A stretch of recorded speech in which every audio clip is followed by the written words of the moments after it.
Bonjour à vous, Clovis Casali. Vous êtes devant l'hôtel de Matignon pour France 24. Bonjour. Clovis, des consultations se poursuivent ce dimanche encore.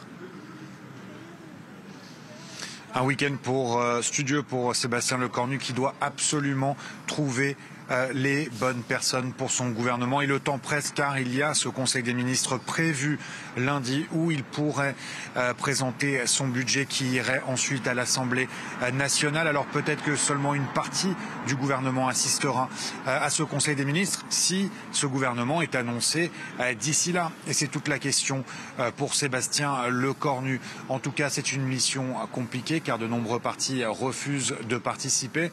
Dans la tribune dimanche, Olivier Faure, le premier secrétaire du Parti socialiste, a déclaré que la dissolution était l'option la plus vraisemblable actuellement, même si une dissolution serait désastreuse pour la France. Ça, c'est Marine Tondelier, la chef des écologistes, qui le dit. Vous l'aurez compris, avant même qu'il ne soit formé, ce gouvernement, il est déjà fragile et risque la censure, peut-être même dès cette semaine, selon le centriste Hervé Marseille. Et est-ce qu'on sait déjà, Clovis, à quoi pourrait ressembler ce futur gouvernement ?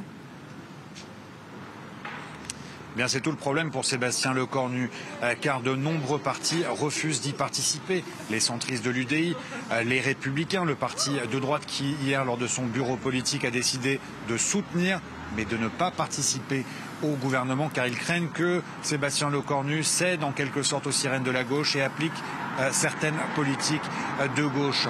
Mais il se peut aussi qu'il y ait des députés rebelles en quelque sorte chez les LR qui décident de rejoindre le gouvernement. Le Modem, lui, a dit qu'il ne fuira pas ses responsabilités. Propos signé Jean-Noël Barrot, le ministre des Affaires étrangères, qui pourrait rester en poste. C'est une des possibilités, tout comme Roland Lescure, le ministre de l'économie démissionnaire, qui pourrait aussi, lui, rester. Et bien sûr, ce serait sûrement un gouvernement beaucoup plus technique que le précédent, avec de nouveaux visages, peut-être aussi issus de la société civile. En tout cas, Sébastien Lecornu ne souhaite pas avoir de ministre qui aurait des ambitions présidentielles pour 2027, car tout l'enjeu est d'avoir un gouvernement à l'action qui travaille dans l'intérêt général et qui ne soit pas emprisonné par des partis.